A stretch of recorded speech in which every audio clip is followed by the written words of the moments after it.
ഈ തണുപ്പത്ത് നല്ല സുഖത്തിൽ മൂടിപ്പൊളിച്ച് കിടക്കുന്നതിന് പകരം രാവിലെ എണീറ്റ് ജോലിക്ക് പോകുന്നത് വലിയ സങ്കടമാണ് കേട്ടോ.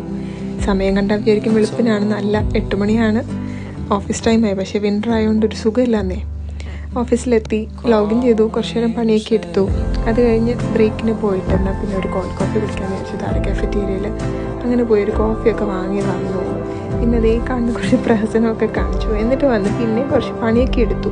അപ്പോഴേക്കും നമുക്ക് ലഞ്ച് കഴിക്കാനുള്ള സമയമായി. ലഞ്ച് കഴിച്ചു. ലഞ്ചിന് ഞാൻ എന്തായിരുന്നു കീമ പറഞ്ഞിട്ട് കൊണ്ടുവന്നിട്ടുണ്ടായിരുന്നു കേട്ടോ. അത് കഴിച്ചിട്ട് പിന്നെയും കുറച്ചുകൂടെ പണിയെടുത്തപ്പോഴേക്കും നമുക്ക് വീണ്ടും വീട്ടിൽ പോകാനുള്ള നേരമായി. 5 മണിയാകുമ്പോഴേക്കും പിന്നെ മനസ്സിൽ എങ്ങനെയെങ്കിലും പണി തീർക്കണം, ലാപ്ടോപ്പ് ക്ലോസ് ചെയ്യണമെന്നാണല്ലോ. കാരണം നമുക്ക് എത്രയും പെട്ടെന്ന് വീടെത്തണം. അപ്പോൾ എങ്ങനെ പോകുമെന്ന് ആലോചിച്ചിരുന്നപ്പോൾ ദേവദൂതനെ പോലെ എൻ്റെ ഭർത്താവ് വിളിച്ച് പറഞ്ഞു, ഞാൻ പിക്ക് ചെയ്യാൻ വരാമെന്ന്. സന്തോഷം. അങ്ങനെ ആൾ പിക്ക് ചെയ്യാൻ വന്നു. അപ്പോൾ നമുക്കൊരാഗ്രഹം, എന്നാൽ ഒരു ചായ കുടിച്ചാലോ. അപ്പോൾ ചായ മാത്രമാക്കണ്ട, ചായയുടെ കൂട്ടത്തിൽ കടിയാക്കിയേക്കാം. അങ്ങനെ അതൊക്കെ കഴിച്ച് നമ്മൾ വീട്ടിൽ പോയി.